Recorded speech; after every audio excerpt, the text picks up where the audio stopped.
Se encontra em segundo livro de Reis, capítulo de número 19.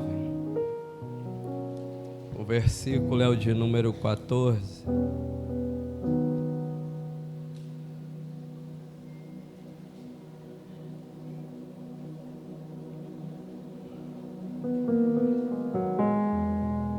Versículo do 14 ao 19, amém, irmãos? Diz assim: recebendo, pois, Ezequias a carta das mãos do mensageiro e lendo-as, subiu à casa do Senhor, e Ezequias as estendeu perante o Senhor. E orou Ezequias perante o Senhor e disse: ó Senhor, Deus de Israel, que habita entre os querubins, tu mesmo, só tu, Deus, tem todos os reinos da terra. Tu fizestes o céu e a terra. Inclina, Senhor, os teus ouvidos e ouve. Abre, Senhor, os teus olhos e olha, e ouve as palavras de Senaqueribe, que ele enviou para afrontar o Deus vivo. Verdade é, ó Senhor, que os reis da Síria assolaram as nações e suas terras, e lançaram os seus deuses no fogo, porquanto deuses não eram, mas obra da mão de homem, madeira e pedra, por isso os destruíram. Agora, pois, ó Senhor nosso Deus, se servindo de nos livrar da sua mão, e assim saberão todos os reis da terra que só tu és o Senhor Deus. Esse texto, irmãos, para alguns é bem conhecido, bem familiar. Vai se tratar do rei Ezequias, da carta de afronta que ele recebe de Senaqueribe, rei da Síria. O interessante é que, estudando esse texto, procurei conhecer quem é este homem que faz essa oração, uma oração que começa exaltando a Deus, falando que ele é o verdadeiro Deus, o Deus de toda a terra, o único Deus. Vai falar que Deus é grandioso, Deus é poderoso. Vai pedir a Deus livramento para que todos saibam que ele é o único Deus que tem poder sobre toda a terra. Vai fazer uma oração dizendo para Deus que se ele fizer algo, se ele os livrar da mão de Senaqueribe, todas as nações saberão o quão poderoso ele é. Essa oração me chamou a atenção, gente, porque ele começa exaltando o nome do Senhor, vai estender para o Senhor qual é a adversidade, qual é a dificuldade que ele está vivendo, e ele vai concluir a sua oração dizendo para Deus: Deus, se o Senhor fizer, todas as nações vão entender que o Senhor é superior a qualquer Deus. Se o Senhor nos livrar, todos saberão o quão poderoso o Senhor é. E essa oração que ele fez me chamou a atenção, porque muitas das vezes a gente se posiciona para orar, mas a nossa oração é: Deus me dá, Deus eu preciso, Deus eu quero, Deus faz. De contrapartida, Ezequias está diante de uma afronta de um rei que está próximo a destruir o seu reinado. Ele vai se colocar diante de Deus e vai dizer: Deus, ele não está afrontando a mim, mas está afrontando o Senhor. Então, se o Senhor fizer, é o nome do Senhor que será glorificado. Em contrapartida, nós temos o hábito de orar, dobrar os nossos joelhos e falar: Senhor, perdoa os meus pecados. Agora que eu já pedi o Senhor para perdoar os meus pecados, Senhor, abre a porta para mim. Senhor, me visita. Senhor, faz por mim. Senhor, me livra. Toda a nossa oração está diretamente ligada a algo para nós. Por quê? Porque a gente olha para Deus como alguém, como um ser que está sentado no trono à nossa disposição para resolver os nossos problemas e os nossos questionamentos a partir do momento que a gente dobra o nosso joelho e fala para Ele. Mas Deus não age dessa forma, e essa oração que Ezequias faz me chama a atenção por isso, porque ele vai orar para Deus não pedindo nada para si, mas pelo contrário, dizendo para Deus: Senhor, ele está afrontando o Senhor, e se o Senhor fizer, fizer, é o nome do Senhor que será glorificado. Eu não vejo Ezequias orando a Deus pedindo algo para si, querendo se beneficiar de Deus ou do reino de alguma forma. O interessante é que eu queria traçar dois paralelos aqui bem rápido. Quem está afrontando o reinado de Ezequias aqui é Senaqueribe. Senaqueribe, ele apenas está dando continuidade a um trabalho que já havia sido construído e feito anteriormente por um rei chamado Tiglat-Pileser III. Ele vai começar uma estratégia de guerra na Síria pelo povo assírio, uma estratégia, pastor Luciano, em que ele entende que não basta somente saquear as cidades, mas que ele precisa aumentar em números o seu exército, que ele precisa se fortalecer mais para se tornar uma nação absoluta e poderosa. Ele cria uma estratégia de guerra em que ele começa a colocar pessoas dentro das cidades na qual ele consegue vencer, dominar, coloca uma liderança que seja submissa a ele, fiel, para que aquela liderança ali possa exercer um governo e trazer toda a narrativa, toda a história, tudo aquilo que ele costuma fazer, aquele líder colocaria e impregnaria dentro daquela cidade, aumentando assim, estendendo assim o reinado dos assírios. Tanto é que a Bíblia vai dizer que a nação assírica, o povo assírio, eram como gafanhotos, era uma nação poderosa e muito grande. E tudo isso começou com este homem, Tiglat-Pileser III, no qual ele tem essa estratégia de guerra. Quando ele chega próximo às cidades que ele quer guerrear e lutar, cerca-se a cidade, corta a fonte de água se vem de fora, ele domina todas as estradas que passam suprimentos e fazem transações de comida, de alimento ou de qualquer outra coisa. Enfraquece-se a cidade por causa dessa cultura que ele cria de cercar. Ou seja, e quando ele vê que eles estão fracos, o que ele faz? Ele entra, domina, governa e vence seus adversários. Pois bem, ele vai morrer e quem vai suceder a ele é Sazonasar, mas ele vai reinar por muito pouco tempo. Quem vai assumir depois é Sargão V, mas depois de Sargão V vem quem? Este homem que acabamos de ler, né? Senaqueribe. Nós vamos ver que o povo assírio, ele vem trazendo uma cultura crescente e vem crescendo. Quem vem depois continua o trabalho de quem estava antes. E quando a gente vai ver a nação de Israel, em contrapartida, nós vamos ver o rei Davi, homem reto, fez a vontade do Senhor. Salomão depois vai assumir em seu lugar. Jotão vai assumir depois de Jotão vem Acaz. A Bíblia vai dizer que Acaz fez o que era mal aos olhos do Senhor. Jotão, porém, fez o que era correto aos olhos do Senhor. Mas havia uma cultura dentro de Israel impregnada de altares que foram construídos na cidade para se adorar a Deus, porque o templo ainda não havia sido construído. Mas mesmo depois do templo ser construído na nação de Israel, eles continuaram sacrificando nos altares que haviam sido construídos fora do templo. Só que esses altares começaram a ser sacrificados ali também a outros deuses de outras nações e outros povos. Então, por mais que Jotão foi um homem que fez o que era reto aos olhos do Senhor, ele não rompeu um ciclo errado que começou lá atrás.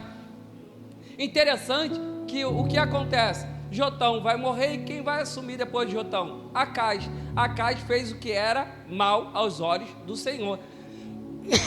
Então nós vamos entender que, por um lado, a nação assírica vem um depois do outro. Quando um morre, o outro assume e continua o trabalho de eficiência. Dentro do reino de Judá e de Israel, quando um morre, o outro que assume a liderança decide fazer da maneira que bem entende, porque ele agora assumiu o governo e faz do jeito que bem entender. Então Acaz vai suceder o trono, vai fazer o que é mal aos olhos do Senhor, e a Bíblia vai dizer que o povo de Israel estava submisso à nação assírica e a Senaqueribe. Tanto é que existe uma Síria dentro de Israel, e eles querem se unir, se fortalecer para ir contra o povo assírio. Porém, Acaz, ele não se une, não se junta, pelo contrário, ele vai enviar mensageiros ao povo assírio, a Senaqueribe, para se juntar a Tiglat-Pileser, quer dizer, para poder ir contra a nação. Ou seja, ele está se juntando com o inimigo para ir contra o seu próprio povo. Ele está se juntando ao inimigo que ele acha que é mais poderoso, para se juntar contra o seu próprio povo. Então o que me chamou a atenção nesse texto é que existem muitas pessoas que se juntam com as pessoas erradas só porque acha que ela tem mais, se junta com as pessoas erradas porque acha que ela vai mais longe, e não se une com as pessoas do seu próprio reino, com as pessoas do seu próprio ambiente de ciclo social. Então o que eu aprendo? Não tem como dar certo se eu estou me misturando, estou me juntando com as pessoas erradas. Tanto é que existe um ditado que fala assim: me diga com quem tu andas, que eu te direi quem você é um ditado muito popular e muito conhecido. Então Acais, ele vai se juntar com Tiglat-Pileser, por quê? Porque ele vai ver que Tiglat, ele é forte, ele é um rei forte que está governando e dominando tudo, e ele, não querendo sofrer perda, ele vai se juntar a eles e vai deixar o povo de Israel, sabe? De contrapartida, o que acontece? Ele vai morrer. Por quê? Porque é algo que realmente vai acontecer com todos nós, é a morte chegar. Mas o problema é de que maneira eu vou morrer e o que vão falar de mim quando eu morrer. Quando você for dessa para melhor, o que as pessoas vão falar ao teu respeito? A Bíblia vai dizer que Jotão morre e fez o que era reto aos olhos do Senhor, mas a Bíblia vai dizer que Acais morre e fez o que era mal aos olhos do Senhor. Então eu vim com uma palavra aqui para te dizer qual é a história que você está construindo e que vão falar ao teu respeito quando você partir dessa para melhor. Com quem você está andando e com quem você está se misturando, isso vai influenciar a caminhada e a vida que você vai viver, e as pessoas vão contar a história da sua vida baseado nas alianças que você fez aqui na terra. E qual é as alianças que nós estamos fazendo? Aonde nós queremos chegar em Deus? O que nós esperamos de Deus? Para que nós possamos escolher de que lado nós vamos ficar da história, para que nós possamos escolher aonde nós vamos estar, para que nós possamos escolher aonde nós podemos ir e aonde nós não podemos ir. Isso faz parte da história que estamos construindo, isso faz parte do legado que queremos deixar. O que meus filhos vão falar a respeito do Maico quando o Maico partir dessa para melhor? Porque essa é a grande verdade. Estamos todos aqui na terra, mas é de passagem, e o que fica é a história e o legado que nós construímos. Não é o dinheiro ou o carro ou a casa que você deixa, mas é o legado que você deixa, sabe, daquilo que você passou, daquilo que você mostrou como uma mulher se vive, como um homem de Deus vive. Por quê? Porque dentro do reinado assírio, eles iam construindo, e cada um que assumia ia continuando o trabalho do outro. Em contrapartida, o povo de Israel, quem assumia, fazia totalmente diferente do outro. Por quê? Porque se Salomão faz exatamente como Davi, o reinado de Israel seria mais forte. Sabe, se Jotão faz exatamente como Davi fez, o reinado seria mais forte. Se Acais faz exatamente como Davi fez, o reinado seria mais forte. Sabe, aí quando chega aqui em Ezequias, a Bíblia vai dizer: e fez Ezequias o que era reto aos olhos do Senhor. Então a gente aprende que por mais que a história que nós pegamos ela caminhando tenha sido construída de forma errada, a partir da minha pessoa eu posso fazer de uma forma diferente. Porque Acais fez o que era mal aos olhos do Senhor, porém Ezequias, quando assume o reinado aos 25 anos, a Bíblia vai dizer que ele faz o que era reto aos olhos do Senhor. Ele decide mudar o legado que foi deixado para ele, um legado de adoração a ídolos pagãos, um legado de falta de adoração a Deus, um legado de um povo que virou as costas para Deus, que não sacrificava mais, que não orava mais, que não buscava mais. Aí a Bíblia vai dizer que quando Ezequias assume, ele faz o que é reto aos olhos do Senhor. A história vai dizer que com um mês de reinado, Ezequias começa a quebrar os postes ídolos que seu pai havia levantado na cidade. Ele começa a quebrar os altares que eram feitos sacrifícios a Deus e sacrifícios a outros deuses. A Bíblia vai dizer que seu pai Acais havia pregado as portas do templo e a adoração havia acabado. E a Bíblia vai dizer que Ezequias, quando assume, ele abre as portas do templo novamente. O que eu quero dizer com isso, gente, é que a partir de você a história pode ser escrita de uma maneira diferente. Eu não sei como a sua mãe viveu, como o seu pai viveu, mas eu quero crer com uma palavra profética que a história a partir de você será diferente. Uma nova história será contada a partir do teu nome, a partir do nome de Ezequias. Uma nova história começou a ser contada, e a história é: e fez Ezequias o que era reto perante o Senhor. Em Acais não havia adoração, Ezequias trouxe a adoração de novo.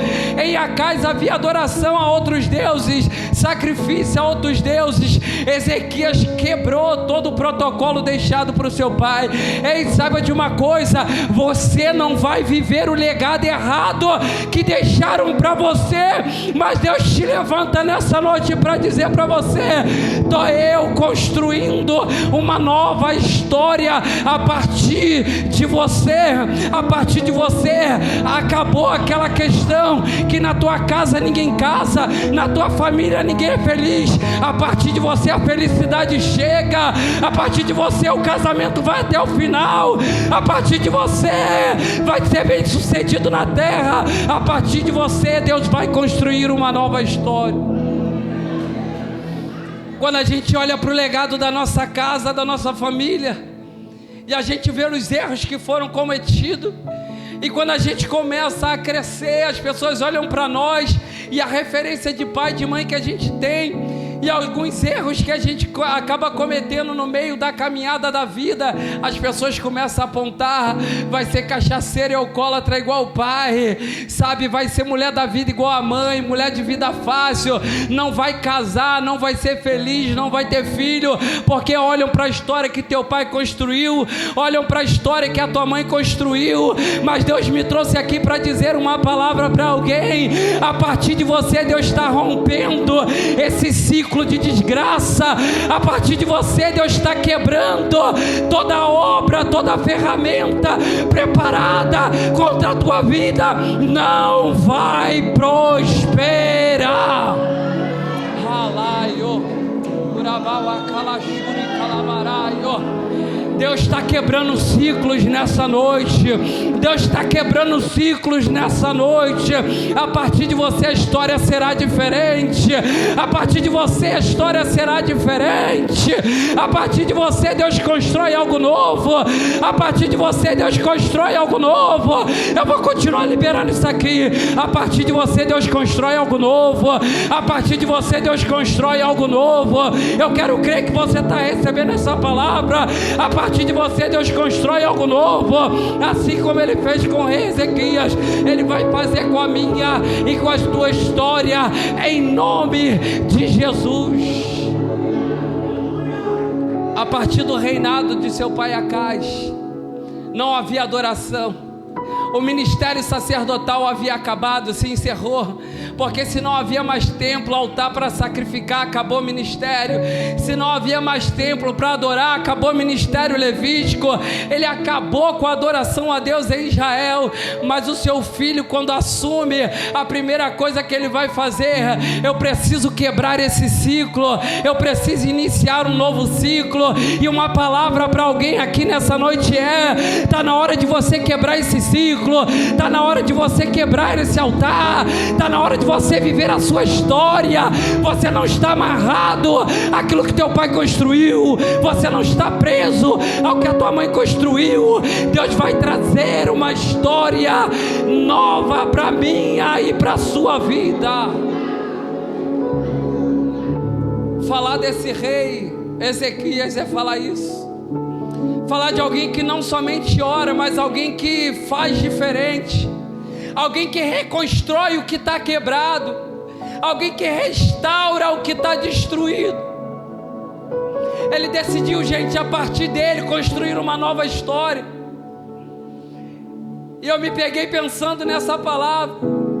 E eu falei: Senhor, a partir de mim, sabe, a minha família terá uma nova história. A partir de mim, quando olharem para minha família, para a genealogia da minha casa, vão ver que existia um homem de Deus ali, existia um homem ali que falava da palavra, existia um homem ali que mudou o ciclo, que casou, que foi feliz, construiu uma história em Deus, alguém que deixou algo para alguém, não legado financeiro, não legado material, mas um legado de caráter, um legado, sabe, de história com Deus. Ei, irmão, ei, irmã, Deus quer deixar na tua vida uma marca, e essa marca é aquela que Paulo disse: trago no meu corpo as marcas de Cristo.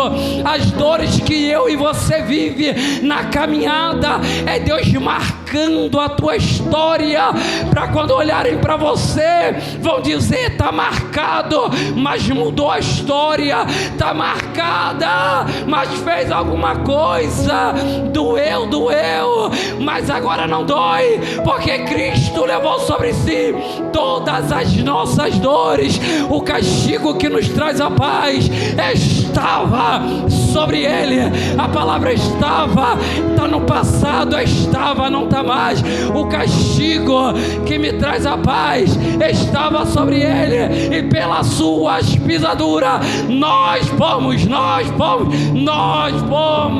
sarados. Nós fomos sarados. Tem cura de Deus para mim, para a tua história. Deus, Ele não é um Deus só de cura física, Ele faz, Ele cura, Ele dá o diagnóstico perfeito. A Bíblia vai dizer em Hebreus 4:12 que esta palavra na qual estamos mencionando nessa noite, ela é viva, ela é eficaz, mais cortante do que espada de dois gumes, penetra na divisão da alma e do espírito, juntas e medula, é apta para discernir atos e intenção do coração. Ela não muda só o que você fez, mas ela esquadrinha o nosso coração, e na intenção Deus libera uma palavra. Ei, irmão, cuidado com a tua intenção, porque Deus está vendo ela, e a palavra de Deus para alguém aqui é a palavra que Ele liberou para Caim. Ele viu a intenção e disse: Caim, o pecado jaz à porta, mas compete a ti dominá-lo. Era Deus olhando para Caim, falando: Caim, tu ainda não fez, mas eu estou vendo a tua intenção. Ei, irmão, se tu está tendo intenção de fazer algo errado, lá vai uma palavra de Deus para você. Ele esquadrinha teu coração agora e fala para você: compete a ti dominá-lo. Você não é obrigado a ceder às suas próprias paixões, porque existe um Deus no céu que Ele esquadrinha o nosso coração e nos dá a oportunidade de frear. Deus nos dá a oportunidade de parar. Deus nos dá a oportunidade de mudar. Ele esquadrinha o nosso coração para nos dar uma oportunidade de mudança. Deus viu a sinceridade deste homem, desse rei que se levantou, não somente pelo que ele fez na prática, mas pela entrega que ele teve ao Senhor na sua vida. Ele vai fazer essa oração exaltando o nome do Senhor, porque ele recebe uma carta, gente, de afronta, não uma, mas diversas vezes. A Bíblia vai dizer que Senaqueribe envia homens, mensageiros à cidade. Esses mensageiros ficam no muro da cidade, falando: cuidado com Ezequias, falando para quem está em cima do muro, para quem está próximo do muro: cuidado com Ezequias. Assim como os outros reis e as outras cidades não puderam ficar de pé diante de nós, vocês também não vão ficar. Os deuses das outras cidades não livraram eles da nossa mão, vocês também não serão livres, vocês vão perder. É melhor vocês se renderem logo, se entrega. Vocês estão sendo enganados, sabe, pela liderança de vocês. Mas a minha Bíblia vai dizer que aqueles homens em cima do muro, aqueles homens que passam próximo ao muro, eles vão ouvir essas afrontas e vão levar para o rei Ezequias Isaías, e a minha Bíblia diz que quando a mensagem chega para ele, ele vai se vestir de pano de saco, vai rasgar as suas vestes e vai orar ao Senhor, vai enviar uma mensagem ao profeta Isaías para perguntar para Isaías qual seria a resposta de Deus diante daquela afronta. E a minha Bíblia vai dizer que o rei Ezequias vai dizer: o dia do parto chegou, mas nós não temos força para dar à luz. Ele está mandando uma mensagem para o profeta Isaías, dizendo: Isaías, chegou o momento da luta, mas a gente não tem força para lutar. Ele olha para o exército da Síria e ele entende que ele não tem poder para lutar contra o exército assírico. Então ele vai buscar em Deus, recurso, vai buscar em Deus força, vai buscar em Deus estratégia. Ei, irmão, saiba de uma coisa: quando o teu quadro, o teu cenário for ao contrário de todo diagnóstico, sabe, que possa dar certo, busque em Deus, busque em Deus, busque em Deus. E se você não consegue buscar, busca alguém que tem Deus. Por quê? Porque ele ora ao Senhor, mas ele vai enviar uma mensagem ao profeta, porque ele quer obter de Deus uma resposta. E muitas das vezes a resposta que você precisa está na boca dos profetas de Deus.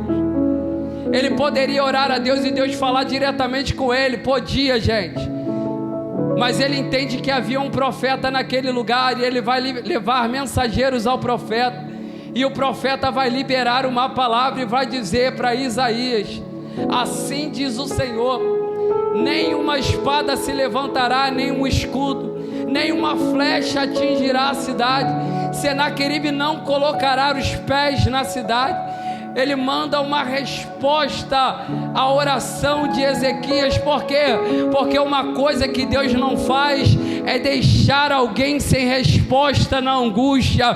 Uma coisa que o meu e o teu Deus não vai fazer é deixar você a ermo sem uma resposta na noite desse dia. E a resposta de Deus para ele era: não vai ter, sabe, luta. Por quê? Porque essa guerra é Deus quem vai lutar por ele.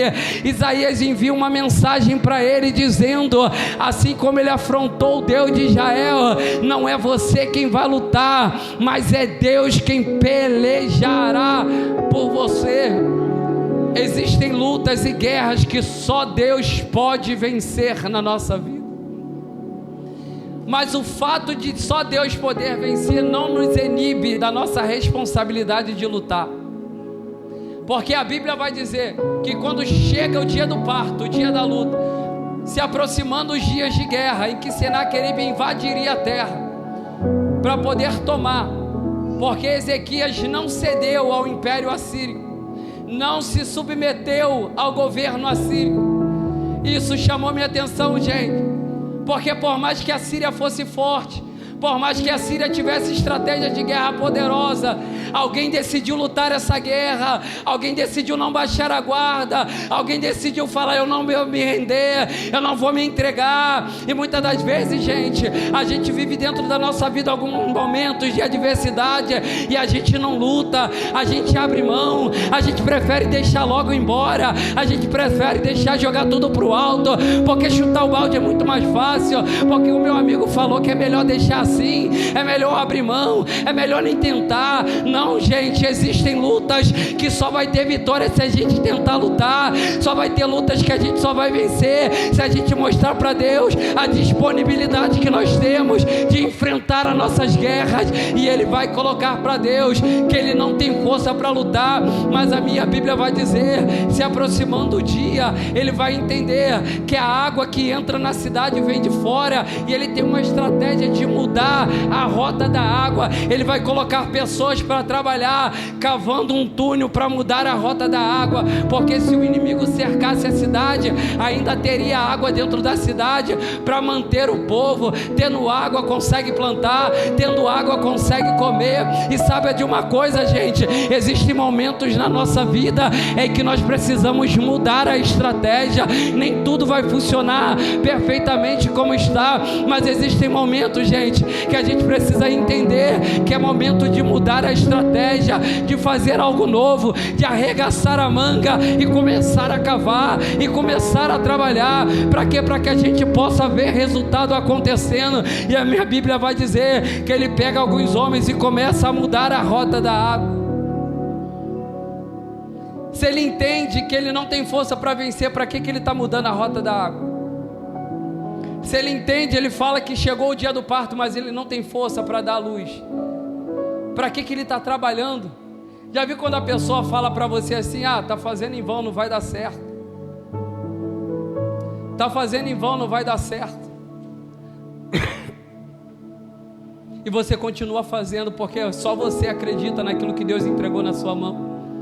Quando mesmo ninguém acredita, só você é capaz de sustentar aquilo que Deus colocou no teu coração, através do trabalho, através da fé e da entrega.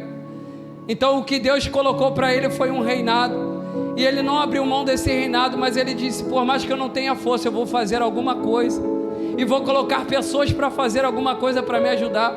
Enquanto tinha algumas pessoas em cima do muro, ouvindo dos mensageiros de Senaqueribe, sabe, sendo minado a fé, perdendo a esperança por aquilo que está ouvindo em cima do muro.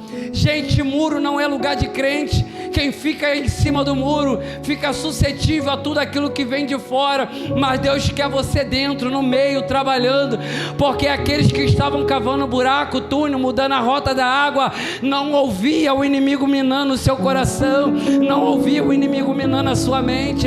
Então o lugar que nós nos posicionamos também vai definir aquilo que nós estamos ouvindo, também vai definir a fé que será gerada no nosso coração. A minha Bíblia vai dizer que a fé vem, e vem por ouvir a palavra de Deus. Só que a gente muitas das vezes rodeia em volta de muro, em volta de muro. Muro fala de limite, muro fala de limitação, porque quando a gente está perto do muro é um pulo para sair, quando a gente está perto de portão é um pulo para sair, mas Deus nos quer no meio, trabalhando, cavando poço, para que alguma coisa diferente aconteça. Quer ver alguma coisa diferente acontecer na tua vida? Sai da beira do muro, para de ouvir Senaqueribe, e você vai ver que no meio da estratégia Deus vai fazer alguma coisa. Ei, sai de cima do muro, para de ouvir aquilo que o inimigo está tentando minar teu coração,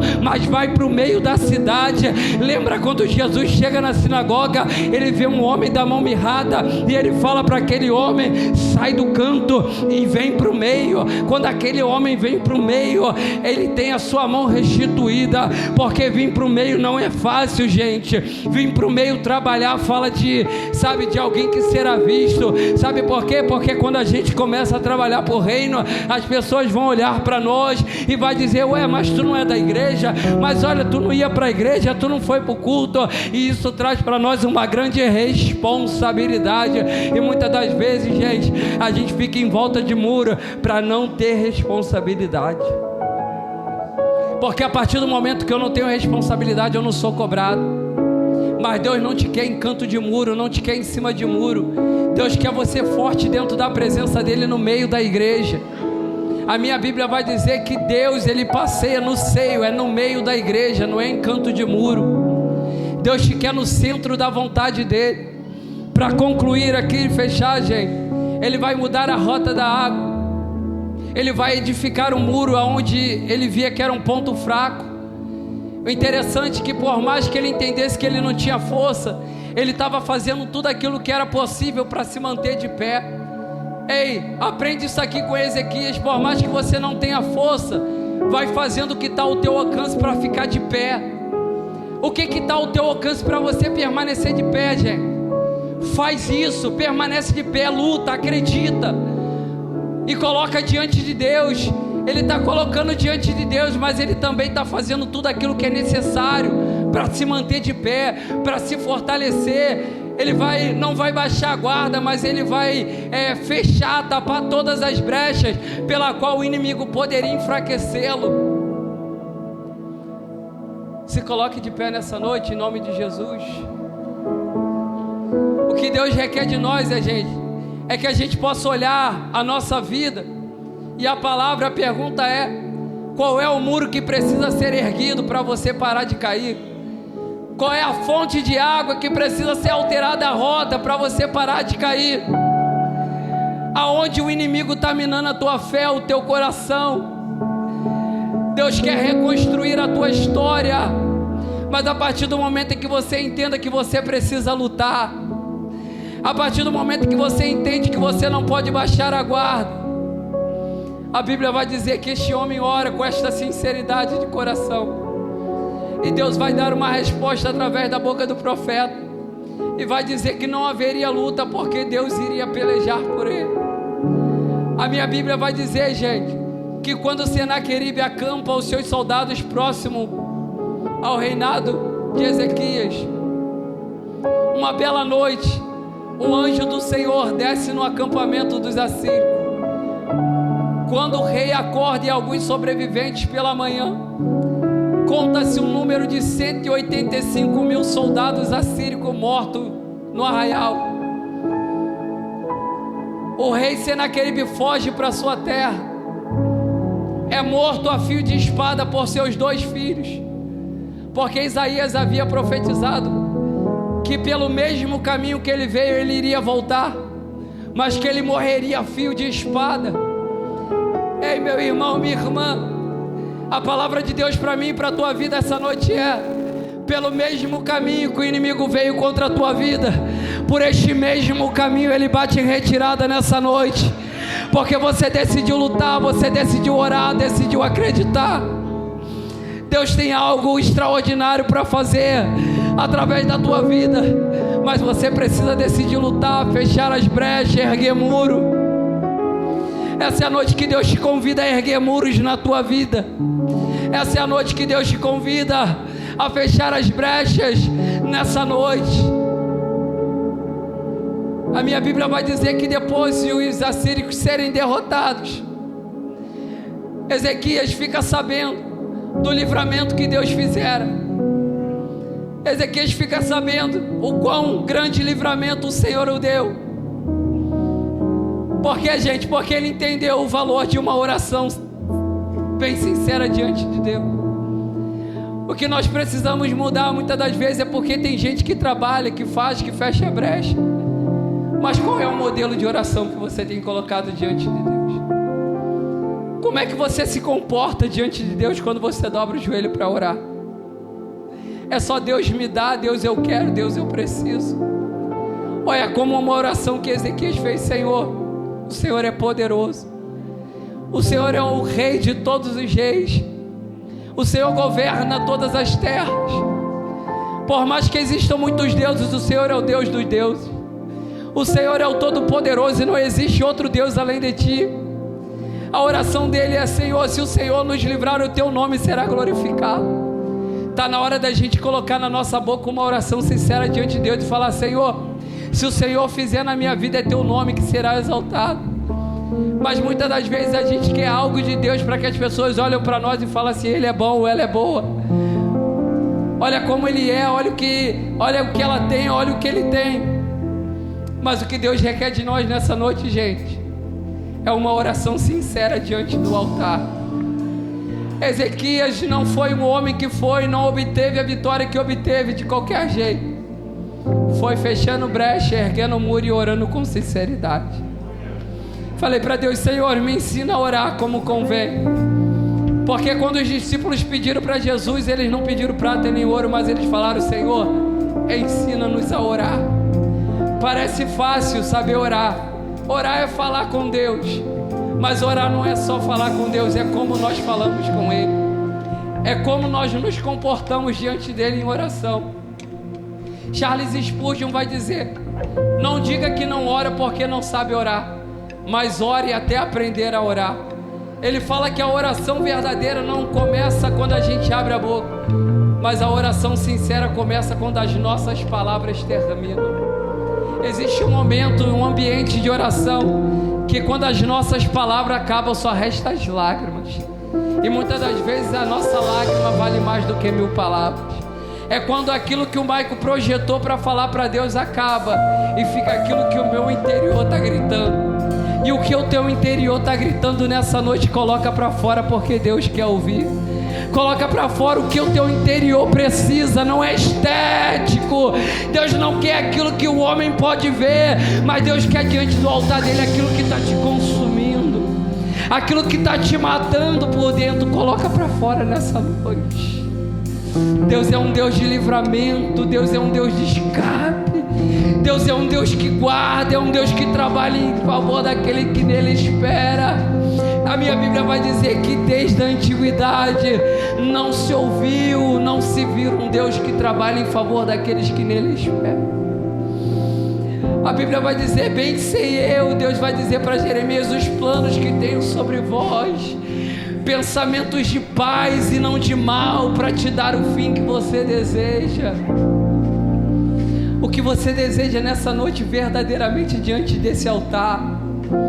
Essa é uma noite de entrega, é uma noite de oportunidade, é uma noite de quebra de altares falsos, é uma noite de erguer altar verdadeiro ao Deus fiel e poderoso, que pode mudar o rumo da tua história. A palavra nessa noite é: Deus quer escrever uma nova história a partir da tua vida. Deus quer construir um novo legado na tua família a partir do teu nome. Eu não sei quem foi teu pai, quem foi a tua mãe, mas a minha Bíblia vai dizer, 1 Crônicas 4 vai dizer: e foi Jabes o mais ilustre da sua família, porque ele orou ao Deus dos céus e disse: Senhor, se tu me abençoares e do mal eu não seja afligido, tudo que eu conseguir eu entrego ao Senhor. E a Bíblia vai dizer que concedeu Deus a Jabes aquilo que ele orou com sinceridade. E a Bíblia vai dizer que a partir da genealogia da história dele, quando chegou no nome Jabes, a Bíblia teve que dizer: e foi Jabes o mais ilustre. Eu quero crer nessa noite que eu estou liberando uma palavra para alguém, que a partir do teu nome na história da tua casa, uma história nova será contada, será escrita. Eu não sei o que teu pai fez, o legado que ele deixou, o que a tua mãe deixou, mas a partir de você uma nova história será contada, porque Deus, ele pega o teu nome e escreve uma nova história. Deus pega o teu nome e escreve uma nova história.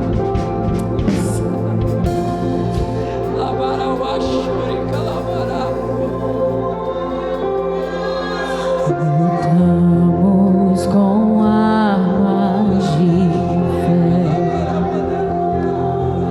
e nada irá resistir.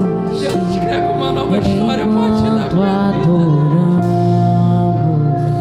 Senhor, que quando olharem para a história da minha família possam enxergar, Senhor, oh Deus, o legado que eu deixei, Senhor, para os meus filhos, para a minha família.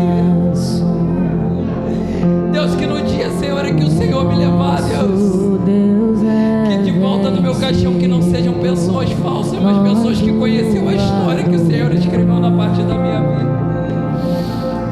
Deus, escreve uma nova história a partir das nossas vidas, Senhor. Eu não sei, Senhor, aquilo que cada um vivenciou esses anos, desses dias, essa semana, mas eu creio, Senhor, na autoridade do teu nome, que uma nova história será contada a partir da noite desse dia.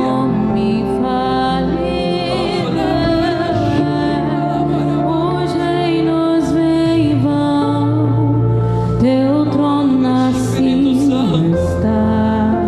Solta a nossa mente, o nosso coração. Teu nome imutável.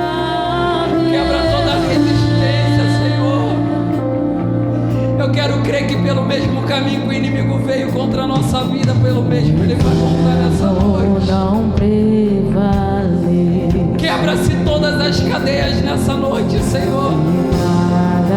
Ó Deus, porque o véu foi rasgado de alto a baixo. Ó Deus, e o teu nome está acima de todo nome. Todo joelho se dobre no céu, na terra e embaixo da terra. Porque a partir do teu nome, Senhor, uma nova história foi contada. Cadeias irão se romper enquanto adoramos.